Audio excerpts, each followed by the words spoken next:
Desde el principio de los tiempos, el hombre primitivo sentía algo más allá de su humanidad.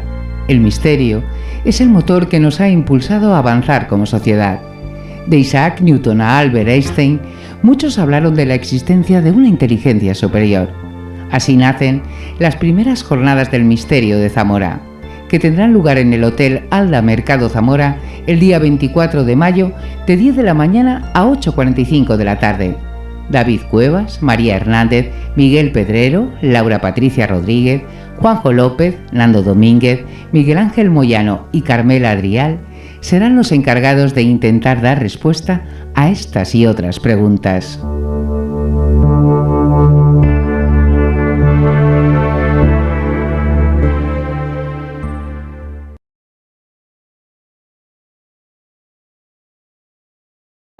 Voy a crear un sindicato yo. A ver, A ver, ¿qué tal? Se oye, ¿verdad? Sí. espera un momento. ¿Sigue? Ya podéis perdonar que tengo una pequeña fonía, pero bueno, creo que se me oye y se me entiende incluso. Fantástico. Bueno, chicos, pues aquí tenemos a Juanjo López, que está con nosotros. Me cambió el apellido. No. He cambiado el apellido, como Nando y Hugo los confundo, digo, pues no sería nada. Mira que es difícil, ¿eh? Nada, no sería nada. Será por mi belleza inconfundible, ¿no? Que nos confundes por nuestra... Por supuesto, por supuesto. A ver, Juanjo es investigador, escritor y divulgador, ¿vale? Defensor de una investigación honesta, esto me gusta mucho, de tu currículum, ¿vale? Y afirma que no es necesario inventar fenómenos inexplicables en un mundo repleto de asuntos inexplicados. Esta frase me apasiona, porque yo creo que muchas veces no es ir a buscar el misterio, sino que el misterio te busca a ti, ¿no? Podemos estar años buscando el misterio y al final el misterio aparece donde menos nos lo encontramos, ¿vale? Es autor de diferentes libros y hoy nos vas a hablar sobre este libro de... Espera, que Sí, la pregunta número 7, la enferma de Montecillo. La enferma de Montecillo. Suena a miedo, ¿eh? Suena ahí un poquito. Suena a miedo y os aseguro que es un enigma de lo más absurdo y que estoy seguro que cuando hagamos la introducción vais a decir, bueno, quiero decir, antes de empezar, que quizá mi descripción como investigador es que se resume en que posiblemente esta sala sea la persona más escéptica. Bueno, está David por ahí también, que podemos darnos la mano, me parece. Pero soy muy escéptico. ¿Por qué cuento esto? Porque quiero que os pongáis en mi pellejo. A ese año 2016, cuando me enfrento a un caso, como digo, totalmente absurdo. ¿Qué pensáis si os digo de una persona que dicen que ha existido y que los últimos 15 años de su vida no ha comido ni ha bebido nada de nada? Oigo por aquí así, otros dicen, es imposible. Bueno, pues ahora poneros en mi pellejo cuando os he dicho que soy todavía más escéptico que vosotros. En esta siguiente hora o 50 minutos, más o menos, unas 50-55 minutos, voy a tratar de resumir 3 años de investigación. 3 años de investigación amparado, como no puede ser de otra forma, porque yo no soy científico, hay gente que sí que lo son. Cuando antes hablaba de una investigación honesta, a eso me refiero. No podemos quedarnos con lo primero que nos llegue. Yo en estos 3 años de investigación lo hice acompañado de 2 doctoras, lo hice acompañado de un farmacéutico, de un doctor en farmacia, de una psicóloga y de una grafóloga. Y bueno, pues después de estos minutos quiero que vosotros saquéis vuestras propias conclusiones partiendo, ahora estamos todos en el mismo punto. Sois igual de escépticos que yo porque nadie se puede creer que una persona viva tantos años sin comer y sin beber. Vamos a ver cómo se desarrolla la historia. Pues nada, os dejo con Juanjo, pero antes de nada sí que quiero deciros que está por que nos ha traído libros, ¿vale? Y tenemos también libros de Juanjo, tenemos de David Cuevas y de Hugo, claro, evidentemente. Y de Hugo, claro. Perdón, y de Nando, lo siento, tengo un No, problema con vosotros. nada. Y que están aquí y os agradecemos que nos lo firmáis después entre todos, así que ahí te quedas. Por cierto, lo que vamos a hacer es lo siguiente, para dinamizar la cosa y no haber tanto tiempo, o sea, para que intentemos respetar lo mejor posible los tiempos, vamos a hacer lo siguiente. Cuando acabe Juanjo, vamos a hacer un receso de 15 minutos más o menos, ¿vale? Al final de la velada, si queréis, podemos hacer una mesa redonda con todos, ¿vale? Y ahí podéis hacer preguntas de Montecillo, de todos los casos que se van a hablar. No sé si... ¿vale? Más que nada para dinamizarlas, porque si no vamos a acabar muy tarde, ¿vale? Os vais a cansar y lo que queremos es que mantener el interés de todos hasta el final, ¿vale? Vamos para allá, Juanjo, dale. Bueno, pues primero abro el micrófono y a continuación pues agradecer a estos chicos, organizadores de estas fantásticas jornadas, porque de verdad que hay que ser muy valiente para hacer algo así. Es de elogiar todo el trabajo que lleva, creo que no somos conscientes, así que me gustaría agradecerlo, y creo que no saben en qué lío se han metido, porque esto lo que conlleva es que según acaben esto van a tener que empezar a preparar unas segundas jornadas, esto aquí queda. Así que de verdad, gracias y enhorabuena, y evidentemente pues muchas gracias a todos vosotros, porque sin vosotros pues no somos nada.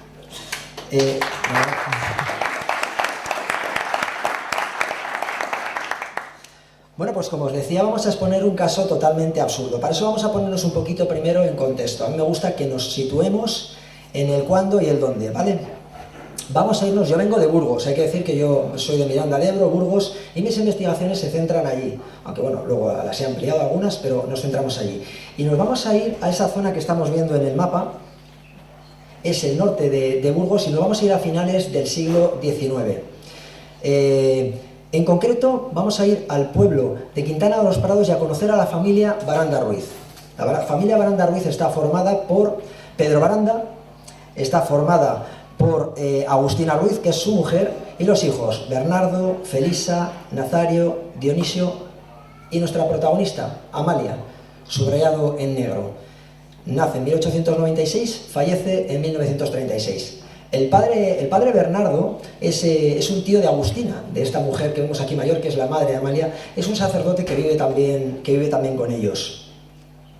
Bueno, aquí tenemos la partida de nacimiento como decía, de nuestra protagonista, de Amalia Baranda. Aquí nos da datos muy bonitos y muy interesantes a nivel etnográfico, por ejemplo, nos habla de las profesiones de los padres, hace esa diferenciación entre sexos que hoy nos resulta chocante, cuando menos.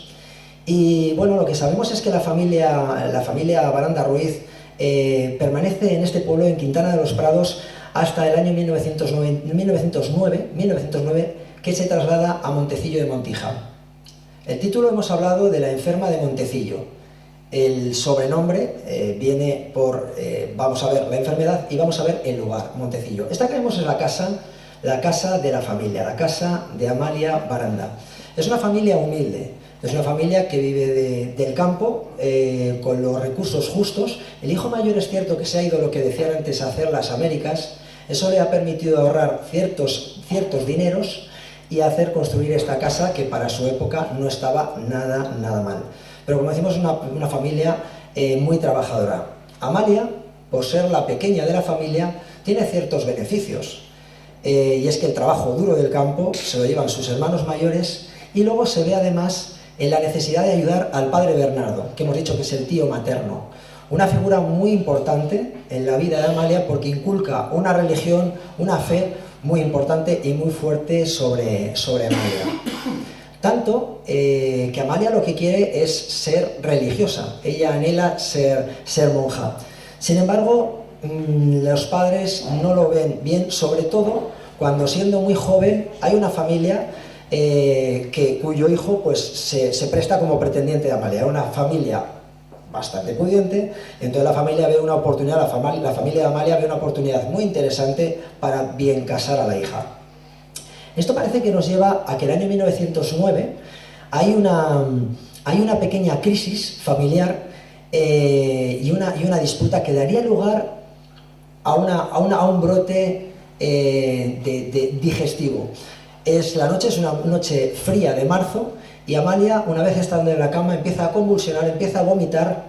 La familia se asusta mucho, el hijo pequeño monta en la yegua y va corriendo, se dirige velozmente hacia Espinosa de los Monteros, que es el pueblo más próximo, es un núcleo un poquito más grande, y es donde se encuentra el doctor Gutiérrez, el médico. El médico también presto coge su maletín, nos podemos imaginar esos fríos caminos y embarrados caminos. Se dirige a casa de Amalia, y lo que se encuentra es una joven realmente alterada, y tras aplicarle, pues como dicen las crónicas, calor en la zona y determinados cuidados, pues Amalia va restableciendo su estado natural, y el diagnóstico del doctor Gutiérrez es que Amalia sencillamente ha sufrido un corte de digestión, posiblemente debido a una disputa que ha tenido con los padres. Durante la cena, los padres han vuelto a instarla que se case con ese joven, que es un matrimonio muy interesante. Ella dice que no, que ella se quiere casar únicamente con Dios. Aquí hay una disputa que parece que el médico, según el médico, puede ser el desencadenante de ese primer trance. Pero bueno, la verdad es que el doctor Gutiérrez se enfrenta a un caso muy extraño, porque esto se vuelve a repetir pocos días después. Estas crisis son cada vez más repetitivas, más fuertes, se acompañan de vómitos que incluso llevan algo de sangre. Aquí vamos a detenernos un poquito a ver la medicina de aquellos años.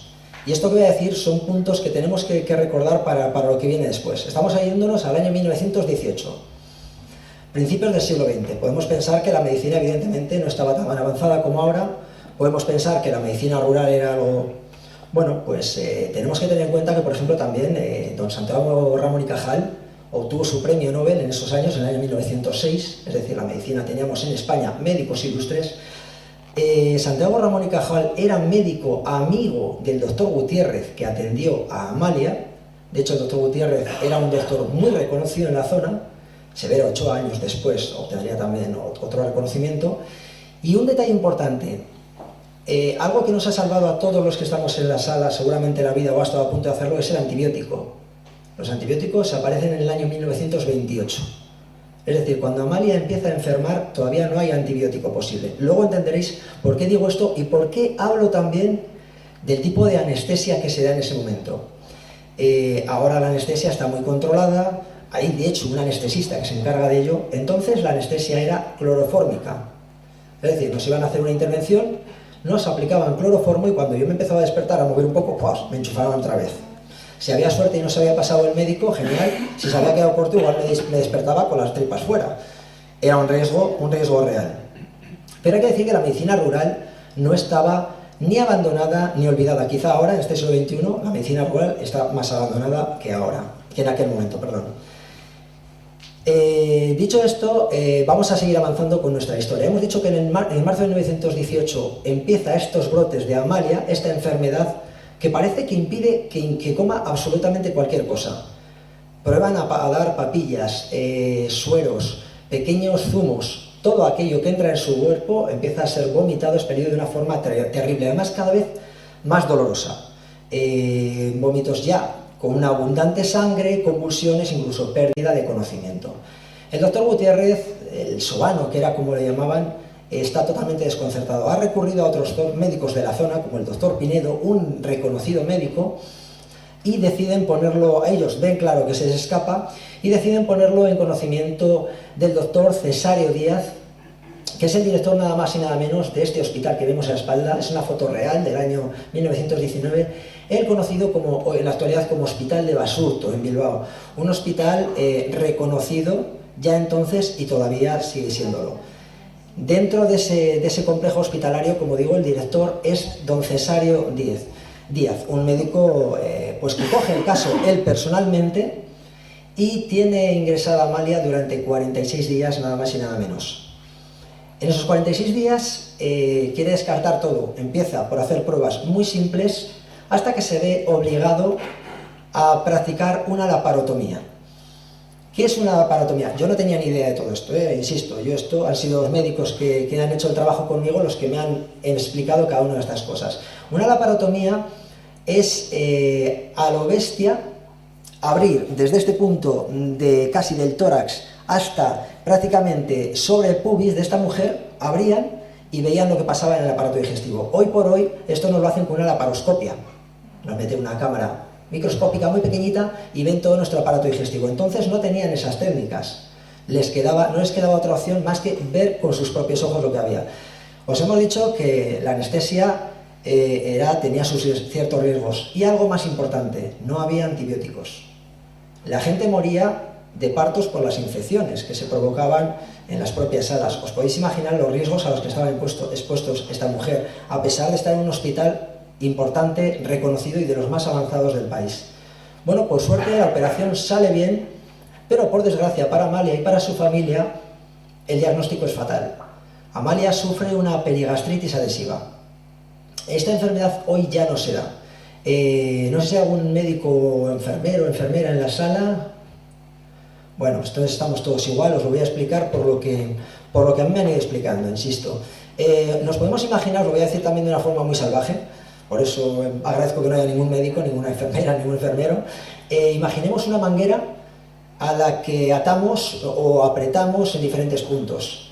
Si lo hacemos en diferentes y en muchos puntos repetitivos, es imposible que el agua pase del punto A al punto B. Pues el estómago, el aparato digestivo, antes de llegar al estómago, el aparato digestivo de Amalia estaba totalmente inservible. Este término inservible está dentro de los textos que he encontrado. Digo que he encontrado porque en casa me hubiera gustado traer los 3 dosieres muy voluminosos que tengo con los informes de la época, informes reales. Es alucinante. Claro, también hay que entender, plumilla, letra de médico, os aseguro que he perdido unas cuantas dioptrías, y no exagero, pero era apasionante. Bueno, pues decía que el aparato digestivo de Amalia estaba totalmente inservible. El diagnóstico, fatal. Amalia, vas a morir. Vamos a tratar de alargar tu vida los días que podamos, pero desde luego no hay posibilidad de que llegue ningún nutriente a tu sistema, a través de su sistema digestivo, ¿no?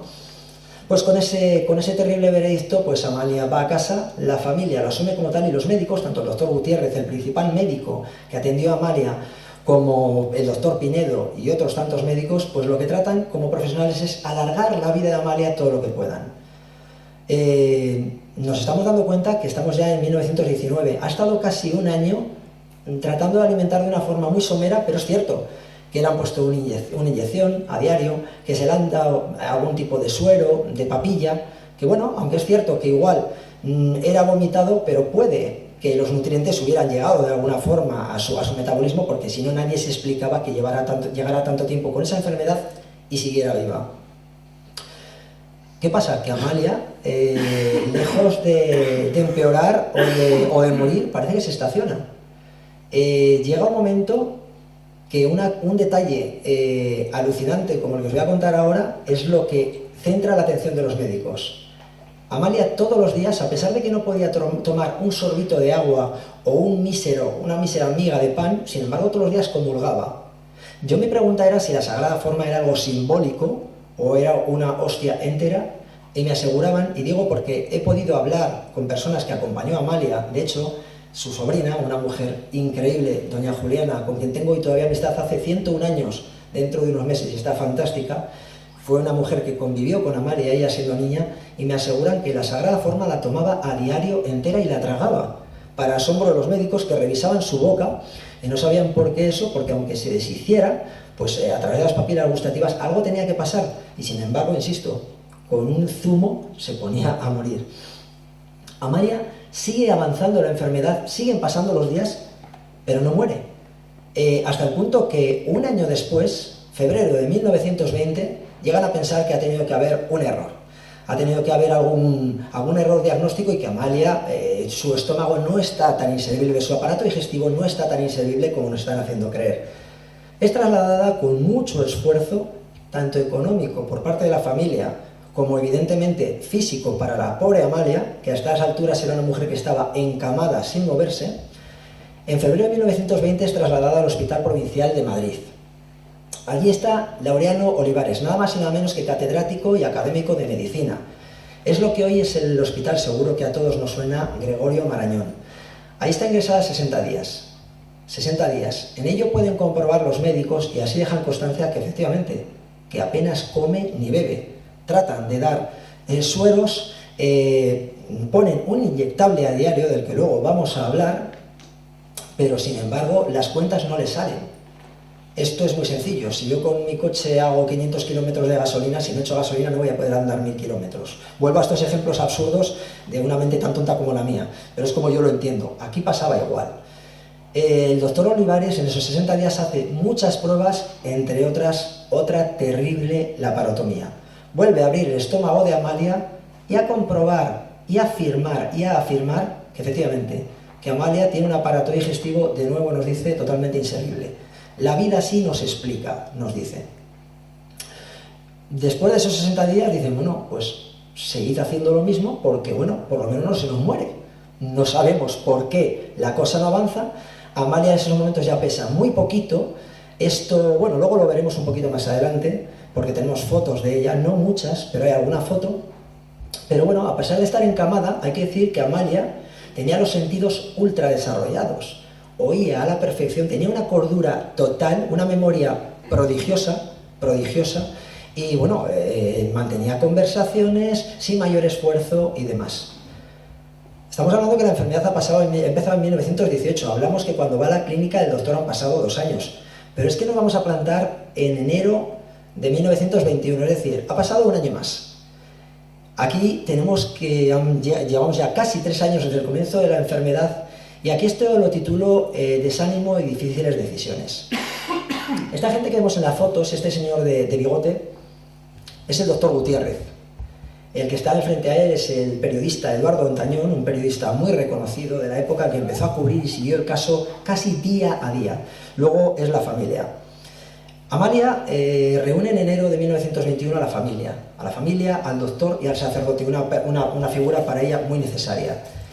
Y dice que, bueno, aunque va en contra de su creencia religiosa, lo que no puede es ya con ese sufrimiento, y suplica que dejen morir en paz, que no hagan más experimentos con ella, que sencillamente lo único que pide es que la vida, los días que le queden de vida, que sí que todos los días reciba una misa y que reciba la sagrada forma. Tras unos minutos de confusión entre la familia y el médico, llegan al acuerdo de respetar a Amalia, pero dicen, bueno, permítenos, Amalia, que te sigamos poniendo el inyectable. Amalia acepta el inyectable, y desde enero de 1921 Amalia lo único que recibirá será el inyectable y la sagrada forma. Ahora estaréis pensando lo que yo cuando llegué a este momento. Yo, conforme avanzaba la investigación, iba descartando posibilidades, ¿no? Yo aquí dije, bueno, el inyectable. No come nada, igual el inyectable realmente tiene esa capacidad de cubrir sus necesidades basales, ¿no? Pues luego vamos a hablar de él. Vamos a ver antes un detalle interesante de la habitación de Amalia. La habitación de Amalia, ahí estamos viendo a Amalia encamada, el doctor Gutiérrez de pie junto a ella, y un altar que tiene frente a la habitación, frente a la cama. Este detalle es muy interesante. No todo el mundo podía tener un altar en su habitación, ni podía tener o se le podía ofrecer a diario una misa. Yo llegado a este punto dije, ¿por qué Amalia tenía ese privilegio? Y bueno, descubrí, mejor dicho, que efectivamente Amalia había logrado su sueño, pertenecer de alguna forma a una orden religiosa. No era una religiosa como tal, pero sí que tenía ese privilegio por pertenecer como hermana a una orden religiosa por la que podía todos los días comulgar. Fijaos, ese altar tan bonito, yo cuando fui a investigar, aquí hago un pequeño paréntesis, estaba la casa ya tirada, no quedaba nada en la casa, y pregunté por el altar. Me dijeron que el altar dicen, bueno, no hay nada, lo habrán tirado junto a la casa. A mí me dolió francamente porque fueron 3 años muy intensos de investigación y había creado un cierto vínculo incluso con esos objetos. Pero bueno, mi alegría vino cuando, tras mucho insistir, logré que me abrieran la iglesia del pueblo, que está cerrada, y en uno de los altares está ese altar. Está tal y como se ve ahí. Otro detalle de la habitación de Amalia es el olor a acetona. El olor a acetona que destacaban todos los médicos que había allí, y en el que luego haremos un poquito hincapié. Es interesante eso. Luego entraré en ello y vais a entender por qué. Otro detalle que antes os decía era el estado de Amalia. Amalia me describía, la gente que yo he podido hablar con ella, que la conoció y han sido varios. Ahora mismo con vida solo nos queda Juliana, su sobrina, pero yo tuve la suerte de hablar con Rosario, con Dionisio, varias personas, y me decían lo mismo. Decían, es que Amalia impresionaba ver su cama, era como una cabecita animada, el cuerpo apenas existía bajo las mantas. Y veis que es así. ¿Vemos esa foto? Que el cuerpo estaba totalmente deshidratado. Los médicos dicen, relatan, y así está escrito, que poner el inyectable a diario costaba, era una tarea porque el cuerpo estaba totalmente apergaminado. Decían, era como atravesar la mojama. Entonces no saben tampoco la eficacia que podía llegar a tener ese inyectable, pero desde luego se lo seguían aplicando porque lo único que les quedaba era que ahí estaría igual tal vez el secreto, aunque no les llegaba a convencer. Bueno, vamos a hablar de ese inyectable, vamos a hablar del fosforrenal Rover.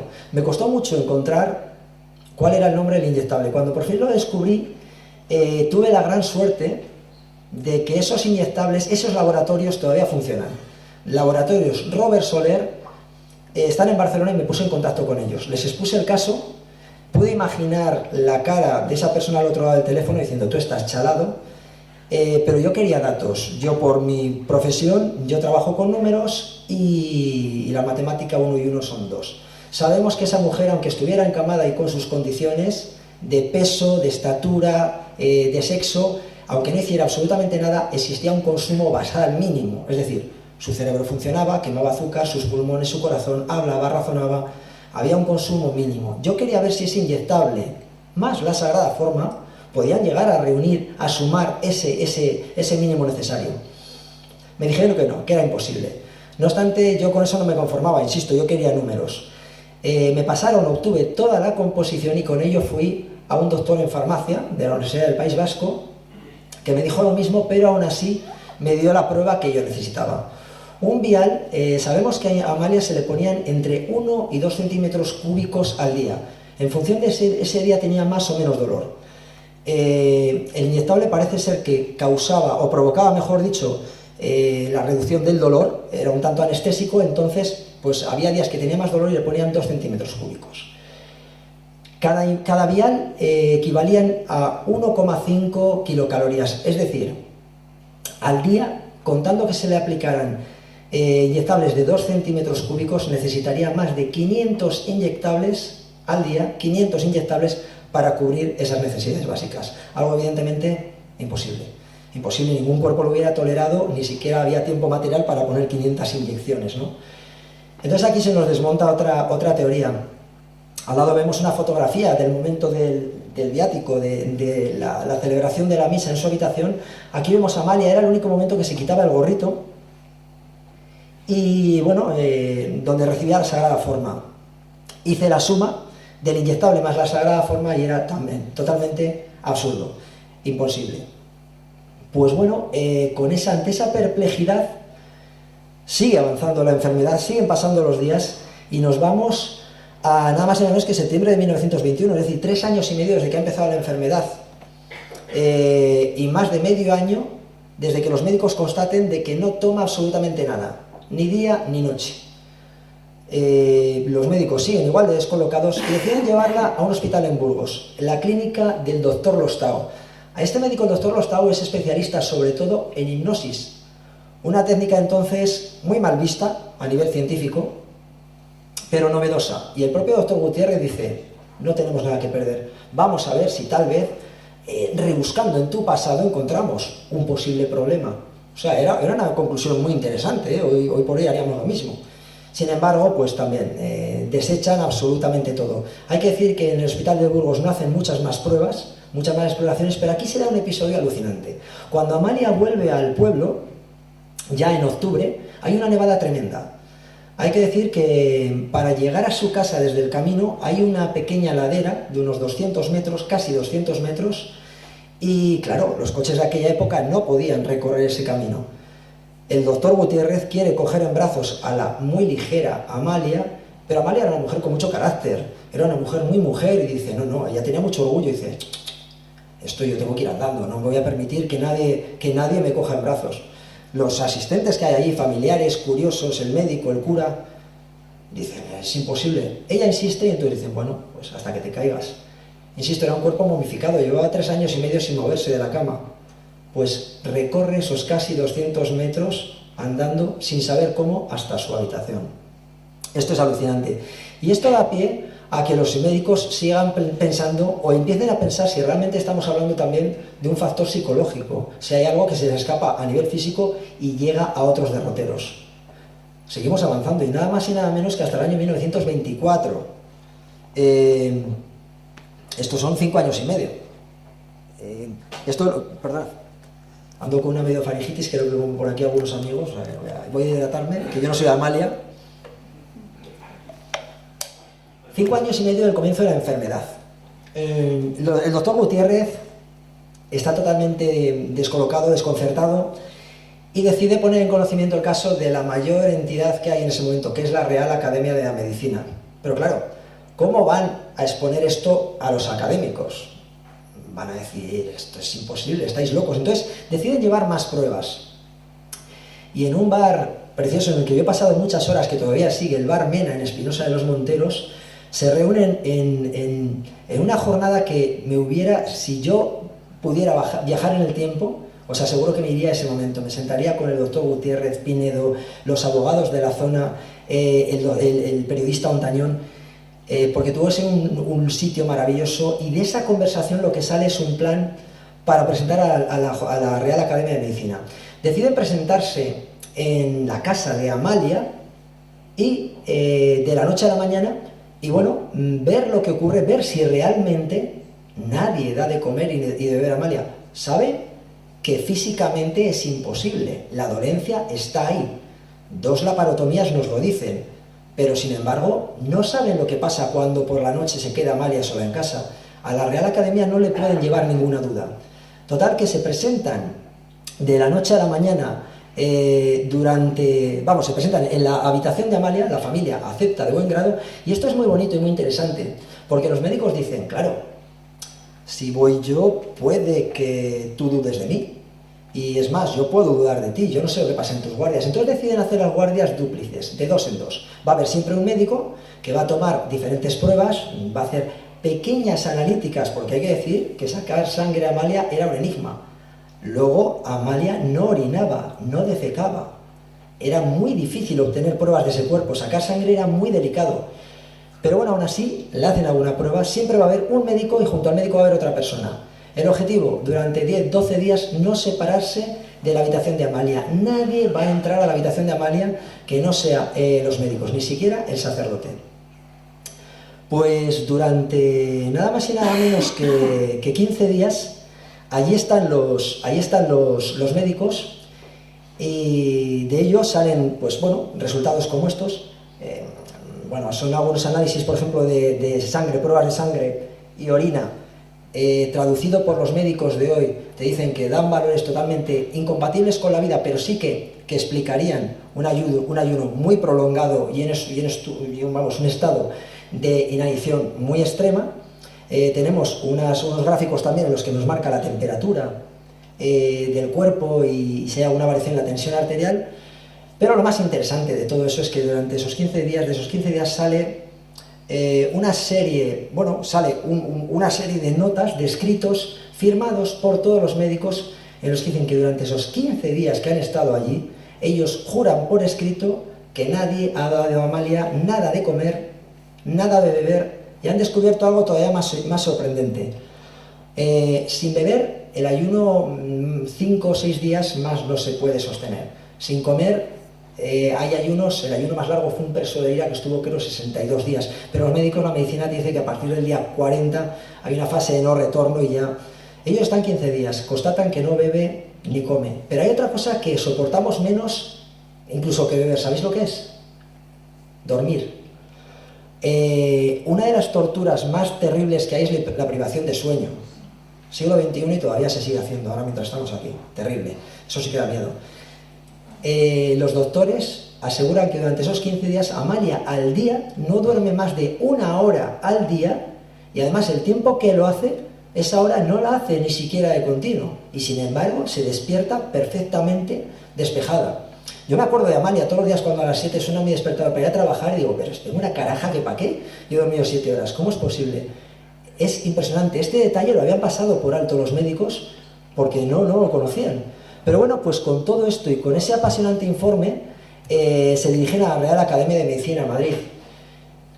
Hay un intercambio de misivas precioso, alucinante, y entre otras cosas, como digo, es precioso esa perplejidad primera de los académicos de decir, a ver, ¿qué nos estáis contando? Pero claro, los médicos les siguen enviando pruebas, datos, pruebas analíticas, y entonces se da una carta en la que la Real Academia lanza 12 preguntas. Para mí una pregunta clave, las 12 están perfectamente hiladas, o sea, perfectamente estudiadas, pero la pregunta número 7, que de ahí el título de mi primer libro, es clave. Los académicos sin tapujos dicen, bueno, en el tiempo que ustedes llevan investigando a Amalia, ¿cuánto tiempo aseguran que lleva sin comer y sin beber absolutamente nada? Y los médicos no se ciñen a esos 15 días de seguimiento. Dicen, no, esta mujer lleva varios años sin comer y sin beber absolutamente nada.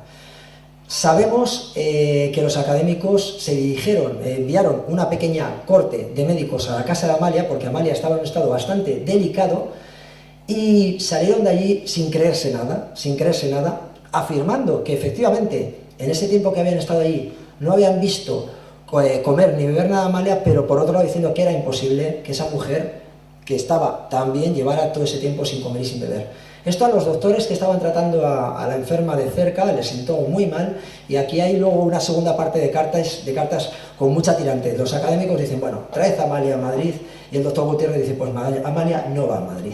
Es una pena, quizá perdimos una oportunidad, pero llegó otra oportunidad.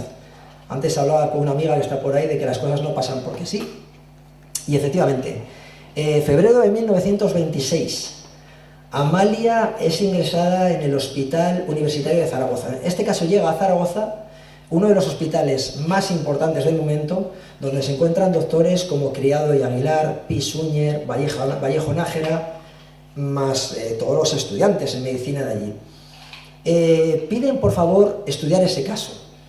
Los doctores creen que aquí va a haber un rigor y sobre todo un respeto hacia Amalia, y en un viaje que os podéis imaginar fue un auténtico periplo, porque desde Montecillo de Montija hasta Zaragoza fue una auténtica tortura. De hecho, Amalia tenía que ir tumbada y en una especie de camilla que cuando había baches la llevaban en brazos para que su cuerpo no se golpeara mucho, porque el estado era muy delicado. Ahora sí, bueno, pues llega en febrero del 26 a Zaragoza. Lleva 8 años desde el principio de la enfermedad, es decir, 5 años sin comer y sin beber absolutamente nada, constatado por los médicos. En ese momento Amalia, que cuando empezó la enfermedad pesaba 78 kilos, pesaba 33 kilos. En Zaragoza estuvo ingresada nada más y nada menos de que 21 días. Estos son fotografías de los ingresos hospitalarios que pude constatar yo también allí en Zaragoza. En esos 21 días es sometida a todo tipo de pruebas. Además es precioso, muy interesante científicamente cómo cada médico se hace parte de su cuerpo, del sistema nervioso se encarga, por ejemplo, Vallejo Nájera, del sistema digestivo Pi Suñer. Hacen un estudio totalmente exhaustivo y durante esos 21 días. Entre otras cosas le aplican 2 nuevas laparotomías. Yo cuando esto lo he hablado con médicos, hace poco lo hablaba por ejemplo con un amigo común, con Miguel Ángel Peltierra, y él decía mira, lo milagroso ya no es casi que viviera sin comer y sin beber, es que haya soportado 4 laparotomías sin morirse en el intento, de infecciones, de riesgos miles, un cuerpo como estaba. O sea, eso ya a él le asombraba sobremanera. Pues en esas 2 laparotomías nos vuelven a decir y a confirmar que efectivamente el aparato digestivo de Amalia está totalmente inservible, y salen frases totalmente alucinantes. Tenemos la prensa de la época, que hicieron además una especie de rueda de prensa a los muchos médicos que atendieron a Amalia después de esos 21 días, y dicen frases como, la vida sí nos explica. Un caso así es nunca visto en la historia de la medicina. Otra frase que me gusta mucho es, hoy la ciencia no lo puede explicar. ¿Quién sabe si dentro de muchos años lo puede hacer? Pero hoy no. Un siglo después seguimos igual. Y otro razonamiento, y aquí llego, ¿os acordáis que antes he dicho que en esa habitación olía mucho a acetona? Uno de los médicos dice, solo me queda pensar que esta mujer se alimente de lo que hay en el aire. En el aire no es oxígeno, o sea, hay muchos más elementos. Solo me queda pensar que el aire pueda servirle de sustento. No sé si habéis oído hablar de los respiracionistas, del respiracionismo. Es una corriente, ya lleva muchos años, supuestamente, a través de la que las personas, pues alimentándose del prana, que es una especie de energía que absorben del sol, del aire, etcétera, etcétera, pueden llegar a vivir según ellos sin comer y sin beber. Yo todo esto lo entrecomillo, no sé, yo no lo he estudiado de cerca, entonces no voy a opinar, ¿vale? Pero lo que sí que tenemos es que la habitación de Amalia, menos un aire respirable, claridad, etcétera, etcétera, era todo lo contrario. Era una persona muy enferma. Nuestros niños cuando van a tener fiebre enseguida huelen. Yo mi madre decía, mamá, este se va a poner malo, huele a acetona. Es una reacción normal. Nuestro cuerpo segrega acetona cuando bajan las defensas, ¿no? Entonces, Amalia estaba en ese estado. Los médicos decían, es que el olor era muy fuerte, muy insoportable. La cantidad de luz que entraba era muy pequeñita, eran unas ventanas como lógicas en todas las casas de Burgos, que hacía un frío del carajo, ventanas pequeñas para que entrara poco frío, al igual que poca luz. Entonces también se nos desmonta esta posibilidad tan absurda, por decirlo de alguna forma, de la alimentación mediante el aire. Pero bueno, la verdad es que nos plantamos, como decimos, en el año 1926, 5 años, voy a quitar los 3 primeros años de enfermedad, 5 años en los que los médicos nos aseguran que Amalia no ha comido ni bebido nada. Nos lo dicen ya no solo ese seguimiento de 15 días, nos lo dice el Hospital de Bilbao, el Hospital de Burgos, el Hospital de Madrid, el Hospital de Zaragoza. Pero la cosa sigue. Tenemos aquí un silencio, hay un vacío de noticias, porque hasta este momento tenemos, bueno, iba a decir decenas, muchas decenas de informes, de crónicas de la época alucinantes. Como decía, Eduardo Antañón siguió muy de cerca este caso, hizo unas crónicas preciosas. Pero bueno, no tenemos mucho más hasta el año 1936, año fatídico en nuestra historia y fatídico en Espinosa de los Monteros. Espinosa de los Monteros o Montecillo de Montija, que es donde vivía Amalia, era una zona bueno, donde había un cruce de bandos, ahí estaban tanto el bando republicano como el bando nacional y Montecillo quedaba en medio. Entonces pensaron que Amalia podía llegar a ser un objetivo, porque bueno, había gente que veía un reflejo de fe extrema en ello, a pesar de que Amalia, siendo muy creyente, decía, si yo ya reniego de esta historia, si yo lo que quiero es que me deje descansar esta enfermedad, porque había detalles, y aquí abro otro paréntesis, que son muy interesantes, como por ejemplo, a los 2 años de enfermedad Amalia tiene un dolor de muelas y el médico del momento dice, bueno, si se va a morir, le arrancó todas las piezas de la boca. Si os han quitado una muela, os podéis imaginar, en aquella época, un cuerpo sin hidratación era terrible. Los dolores que tenía a diario Amalia era tremendo. Fijaos, yo un pequeño texto que encontré de Amalia lo llevé a analizar a una grafóloga, además una perito grafóloga, y sin conocer mucho, aunque aquí hay una historia también muy bonita, me dijo que esta mujer era una mujer con una resistencia sobrenatural. Decía, es que esta persona, dice, esto nota una fuerza, y evidentemente era una gran guerrera. El caso es que en aquel año 1936, Amalia, ante el riesgo a que en su pueblo sufriera un ataque o, bueno, directamente se quitaran del medio, pues el propio doctor Gutiérrez dice, mira, traedla a mi casa. Y porque además el doctor Gutiérrez tenía una hija que era más o menos de la edad de Amalia y habían hecho una amistad muy bonita. Y en una operación por la noche a través del monte tremendo, para no ser vistas por el bando contrario, trasladan a la casa del doctor Gutiérrez, que era una casa de alquiler, que es esta que estamos viendo en Espinosa de los Monteros. Este es el estado actual. Es una pena porque es una casa con una historia increíble, una auténtica preciosidad, y en estado muy ruinoso.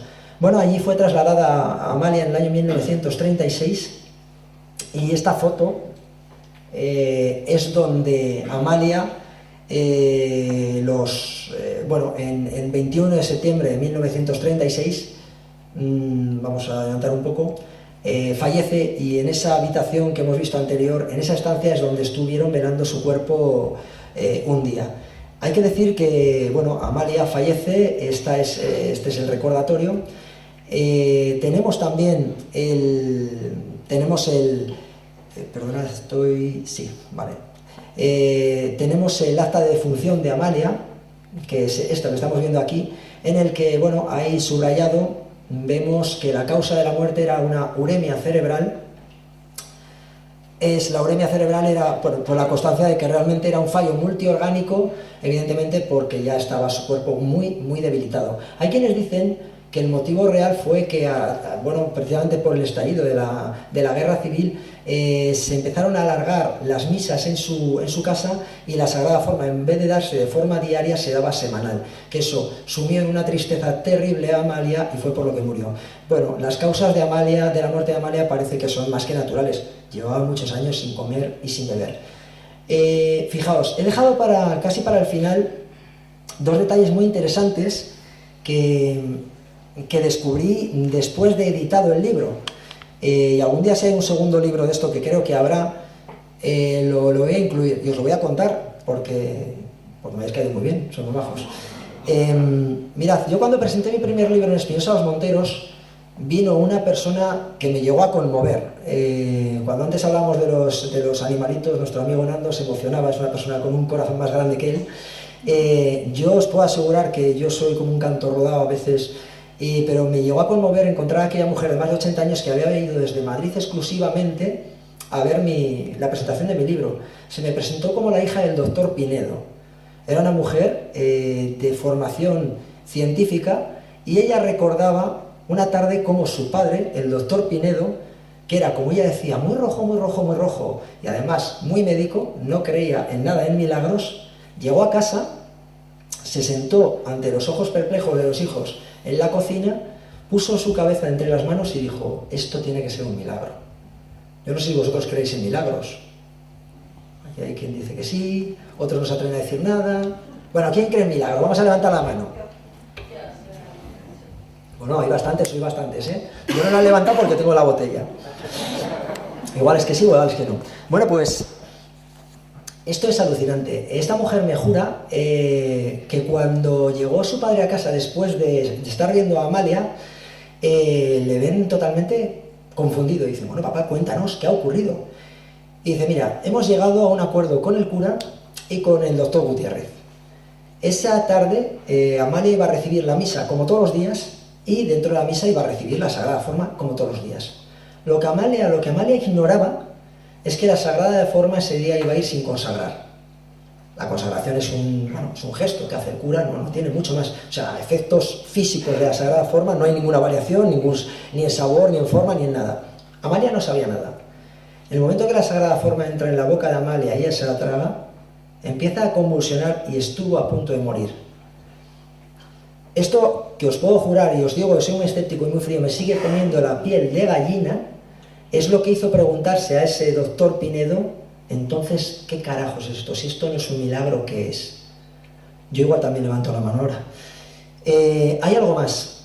Fijaos, cuando Amalia, descubro que, veo que Amalia ha sido enterrada en un enterramiento de tercera clase, muy humilde. La familia había acabado, como decían las crónicas, que este es otro detalle muy interesante, había tenido que vender incluso los aperos de labranza que les daban de comer para pagar los desplazamientos médicos, a pesar de que el doctor Gutiérrez también costeaba parte de ello porque ya sentía como algo personal. Sin embargo, se les acababa, tuvieron que vender incluso, como digo, los aperos de labranza. Sin embargo, vemos que Amalia actualmente está enterrada ahí, y eso no es un enterramiento de tercera clase. De hecho, ese es el panteón de la familia del doctor Gutiérrez. Y efectivamente, me dicen que años después su cuerpo ha sufrido una exhumación. Ha sido trasladado porque el doctor Gutiérrez, cuando acabó la contienda, dijo, bueno, Amalia merece algo más que estar ahí en ese sitio tan olvidado, ¿no? Y la trasladó allí. Yo cuando llegué a Espinosa los Monteros, había gente que me decía que Amalia era una santa y que estaban seguros que el cuerpo de Amalia estaba incorrupto. Yo, claro, dije, coño, si está incorrupto, hubo una exhumación del cuerpo, vamos a ver. Voy a los archivos, veo que efectivamente esa exhumación se ha hecho, pero no veo nada, no se señala nada especial. Pero sí que veo que hay personas que siguen con vida, Dionisio y Juliana, que han sido testigos de esa exhumación. Han pasado casi 15 años desde que Amalia ha fallecido. Dionisio, no tengo la posibilidad de hablar con él, y después ya cuando lo intentó ha fallecido, pero no así Juliana. Juliana, una mujer encantadora, cuando me pongo en contacto con ella, después de haber sacado el libro, porque no... Y os voy a decir una curiosidad, Juliana vive hoy a 300 metros de mi casa, y yo no lo sabía, y la busqué por media península, os lo puedo jurar. Increíble. Pues bueno, cuando me pongo en contacto con ella, claro, yo me reúno, su hijo no me conocía de nada, está por medio, su hijo Dionisio, que hemos hecho mucha amistad, y pues me veo obligado a preguntar por ese momento de la exhumación. Juliana, me dice que fue un momento muy duro, y yo digo, bueno, entiendo, al final era tía Amalia y tiene ese duro. Dice, sí. Dice, empezamos a sacar los huesecitos de Amalia. Dije, ya está. Yo no quería oír más. Los huesecitos, por tanto, ese cuerpo había seguido su camino lógico, se había corrompido. Sin embargo, me continúa y me dice, lo más duro fue cuando llegamos a su cabecita y su carita estaba igual que el día que la enterramos. Tenía color en la piel, tenía cejas, tenía pestañas, tenía el gorrito puesto. En ese momento la mujer se me desmorona, Dionisio, su hijo, que estaba apoyado contra la pared, se pone de pie y dice, pero mamá, ¿qué estás diciendo? Juliana le mira enfadado y dice, claro, ¿cómo te lo voy a contar si cada vez que hablo de tía Amalia os reís de mí? Eso lo vi yo vi cómo estaba la cabecita de tía Amalia. Quedará ahí. Yo os puedo decir que hace poquito, porque bueno, sí, os he adelantado que estoy reescribiendo este libro. Un amigo como por aquí, Óscar Fábrega, me ha pedido reeditarlo y estoy reinvestigando porque no voy a conformar a hacer un copia-pega, quiero seguir, y he descubierto cosas increíbles. Hay gente que me asegura, sí, que no solo eso, sino que tenía sangre en la cara Amalia, algo muy muy extraño. Desde luego, el caso de Amalia a mí no me ha dejado de sorprender, no me deja de sorprender, insisto. Yo empecé siendo muy muy escéptico, soy muy muy escéptico, pero 3 años después, tantos informes médicos me hacen ver que algo más podía haber. Pero claro, Amalia Baranda, os puedo decir que no fue la única. Y antes lo estábamos hablando un poquito, cuando veníamos después de comer, estábamos hablando con Miguel, y estábamos hablando de, por ejemplo, Alessandrina, en Portugal. Un caso prácticamente coetáneo. Esta mujer vivió de 1904 a 1955 en Portugal, y esta mujer estuvo 13 años sin comer y sin beber nada. A diferencia de Amalia, que esto yo creo es importante, aquí esto no es un Eurovisión de a ver quién aguanta más sin comer. Pero hay detalles que son importantes. Amalia no quería no comer, Amalia no podía. Este detalle es importante, porque yo en principio pensé que si igual se trataba de una mujer que se creía una mística y se dejaba de comer, que es más o menos lo que le pasó a Alessandrina. Alessandrina, ella con una serie de acontecimientos en su vida llegó un momento que dijo, puedo vivir sin comer y sin beber. Y efectivamente, parece que así lo hizo durante 13 años y así se constató en un seguimiento de 40 días en un hospital. Tenemos más casos, a Catalina de Siena, a Doménica de Paradiso, a Josefa de la Torre, etcétera, etcétera, etcétera. Si os dais cuenta, unas cosas curiosas, todos estos nombres son de mujer. Aquí los hombres se ve que somos más de la gula. Es algo que da que pensar. Y bueno, pues poco más que decir. O sea, es algo tan absurdo, tan simple, pero por otro lado tan inexplicable, que a mí me parece un caso sorprendente. El cómo llegó a mi vida fue también muy casual, y creo que voy a hacer medio minuto porque es interesante. Yo me llegó este caso hacía mucho tiempo, fui a investigarlo a la zona y por medio me salió un caso OVNI. Y dije, ¡buah! Mucho más interesante el OVNI que una señora que no come ni bebe. ¿Quién se va a creer eso? Y lo dejé aparcado hasta que unos años después me pidieron en un programa hablar de casos de anorexia mística, y recordé el caso de Amalia y le dije, bueno, dame para 10 minutos porque no va a haber para mucho más. Pues bueno, eso me llevó a 3 años de una investigación impresionante, apasionante, y que a día de hoy os aseguro que todavía yo no soy religioso, pero el día de los santos dejo una florecita a Amalia porque creo que se la merece. Si tenéis alguna duda, alguna pregunta, pues encantado de poder, si puedo resolverla, resolveré, y si no, pues igual le comento. Llevas 5 minutos que eres en máquina, 5 minutos, ¡wow! Bueno, sí, lo tenía más o menos, antes lo hablaba con nuestro amigo Hugo, más o menos lo tenía controlado en este tiempo para precisamente eso. Si queréis hacer alguna apreciación, pues decirlo. David, que suele ser muy crítico, venga, joder, no te calles. ¿Cómo que hostia? Tía, que no sé dónde está el micro. Ah, vale.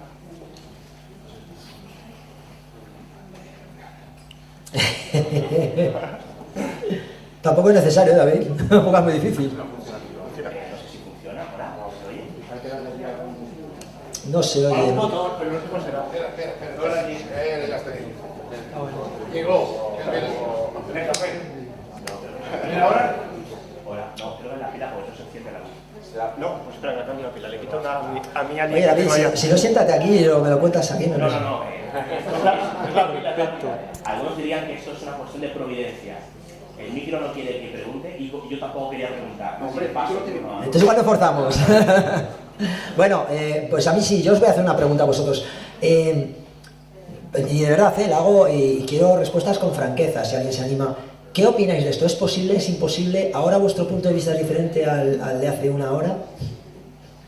Pues esto se me asemeja mucho a los santones que hay en la India. Está constatado también que hay ciertas personas, los santos en la India, que no ingieren nada y no y no sabemos el por qué. O como por ejemplo el Padre Pío o Santa Teresa de Jesús, grandes místicos también, que también en ciertos momentos no ingerían, no comían, no desayunaban. Se me asemeja mucho el caso. Quizá a lo mejor tengo un caso espiritual o de una manera espiritual, no sé, pero se me asemeja mucho. Ahora van a creer que lo hemos hablado en la comida, os podemos jurar que no. De hecho no sabían de qué íbamos a hablar, Bueno, sabíais un poquito, pero nada más. Yo también lo pensé y empecé un poquito también a indagar un poco, muy someramente, en el mundo de los yogis, de los ascetas, incluso de aquellos grandes ayunadores, pero siempre tienen esa parte de sombra, No, ojo, no voy a criticarlo porque, como digo, no lo sé. Si estoy aquí defendiendo un caso tan absurdo como mi querida Amalia, no voy a ser yo quien a distancia hable de los ascetas, ¿no? Pero efectivamente puede haber, aunque hay, insisto, aquí hay factores como esa enfermedad, a mí ese episodio de la Sagrada Forma en la boca sin consagrar me parece escalofriante literalmente, y me juran que es verdad, o sea, pero sí, es muy interesante. Y no se ha santificado. ¿Quién habla? ¿Quién habla?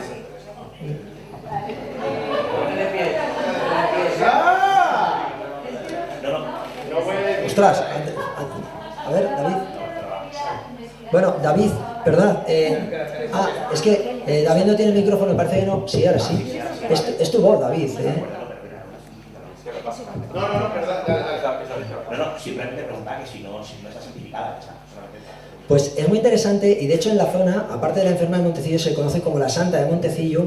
Ha habido quien en el pueblo lo ha querido hacer y pensaban que con Juan Pablo II, que fue un hombre que abrió mucho a todo, de hecho, ha empezado a ver santos por todos los rincones, pues pensaban que igual podía ser el momento, pero santificar no es nada fácil. Sabéis igual que yo que requiere de ciertos milagros, de una vida también ofrecida al sacrificio que quizá Amalia puede reunirlo. Lo de la hostia, pero hay un mínimo de milagros, no sé decir ahora cuántos son, pero hay un mínimo de milagros. Hay gente que todavía en Espinosa a día de hoy lo está intentando. Os voy a contar un secretito, que otra vez lo digo, que me ha caído muy bien, y es que mi siguiente objetivo es exhumar el cuerpo de Amalia. Estoy en proceso de, ¿con qué fin? No es morbo, os puedo asegurar que, bueno, un poco sí, pero fundamentalmente ha habido médicos y ha habido científicos, biólogos que me han dicho, igual podemos obtener alguna prueba de ADN, ¿por qué no? Porque es tan absurdo. Yo tengo interés en ver, en comprobar esa posible incorrupción parcial. Yo lo he hablado también con médicos forenses y me dicen que bueno, que tampoco es tan extraño, que la incorrupción es algo que se da. De hecho, si vamos al cementerio de Zamora y sacamos cuerpos, alguno va a haber incorrupto y no es ningún misterio ni ningún milagro. Y el hecho de que sea solo la cabeza, Amalia, su cuerpo era diferente. Estamos viendo que era un cuerpo de cintura, de cuello para abajo deshidratado. Es decir, se pueden dar circunstancias para que ese fenómeno se dé. Es decir, el descubrir ese cuerpo y esa incorrupción de la cabeza no iba a ser nada milagroso. Bueno, pues si no era... No, pero era lo mismo, era que si la familia no había permitido, o algún médico con los avances que hay ahora, pues investigar. Mirad, es una pena porque la persona que más información tiene me llegó a querer poner una denuncia por acoso, y os voy a explicar, que esto suena muy feo. Es la nieta del doctor Gutiérrez. Yo me puse en contacto con ella y esta mujer fue súper correcta, pero me dijo que no quería saber nada. Por temas, sobre todo, políticos y de la guerra, y en aquel momento el doctor Gutiérrez acabó muy mal allí, en ese pueblo, muy mal. Únicamente tuvo la suerte de ser enterrado allí parte de la familia, pero no han vuelto a pisar. Ella solo me dijo, esta mujer, la neta, dice, mira, dice, yo tengo cartas entre mi amigo, o sea, entre mi abuelo, perdón, el doctor Gutiérrez, y diferentes médicos. Me dijo algún académico, y aquí me dejó todo, incluso algún premio Nobel, dice, en el que era alucinante, en el que afirman lo imposible, que es un caso real. Yo dije, tengo que verlo, y ella se negó. Insistí tanto que lo último que me dijo fue, bueno, si me vuelves a llamar te voy a denunciar por acoso. Fue hace unos años. Y me he dado cuenta de lo que puede llegar a hacer la mente. O sea que también, no sé, sí, está hablando de los milagros, pero también la mente debe, o sea, tiene mucha fuerza. Totalmente de acuerdo. Aquí Fijaos, un médico me decía después de una charla, porque esto es curioso, claro, los médicos, ha habido muchos médicos en mi charla que entraban con una cara, salían con otra, no decían luego nada, pero luego venían y me contaban cosas. Y me hacían, uno de ellos hizo una apreciación muy interesante, me decía, yo creo que es un cuerpo, dice, a ver, nuestro sistema inmune, cuando tú tienes una afección, va a trabajar para atacar esos virus, es un sistema que tenemos por eso. ¿Quién sabe si el cuerpo de Amalia precisamente se fue preparando paulatinamente para esa enfermedad y se llegó a acostumbrar a vivir sin comer y sin beber? Médicamente es imposible, biológicamente es imposible, pero yo insisto y doy solo estos nombres: Bilbao, Burgos, Madrid, Zaragoza, la constancia de los 15 días de los médicos allí. Son muchas cosas que nos hacen pensar que estamos ante un caso incomprensiblemente real. Y si no hay más, sí, alguien me quiere preguntar. Sí, es una pregunta. Me voy a quedar con la duda y no quiero. Pues un momento. Dijiste que con los médicos que estuvieron 15 días con ella para ver que no bebía, no comía, la hostia consagrada la estuvo tomando, ¿verdad? En ningún momento, o tampoco. No, ni en los hospitales, pero fijaos, esto es muy curioso porque yo creo que ella ya iba predispuesta a que sabía que iba a ser expuesta al todo el examen y ella se prestaba. Y en los ingresos hospitalarios y durante ese seguimiento de 15 días es que no entró nadie en la habitación. Evitaban que hubiera todo contacto, ni un beso, nada, porque precisamente en esos informes, que insisto, los tengo, lo que dejaban claro era que había sido todas unas condiciones extra controladas, o sea, que no había, y no, durante esos días no comulgaba. Bueno, pues como nos caes muy bien, tú también a nosotros, yo creo que vamos a hacer un pequeño descanso. Tenéis los libros ahí de todos estos amigos que nos están acompañando hoy. Un recesito y muchísimas gracias por venir, es un placer. Y las láminas de Mabel también, quien quiera, y los folios para que os apuntéis a la asociación. O sea que aquí... Para la futura asociación. Bueno, para la asociación. Aquí ya lo tenemos, así que muchísimas gracias, es un placer y nos ha apasionado la historia. Pues muchas gracias a todos.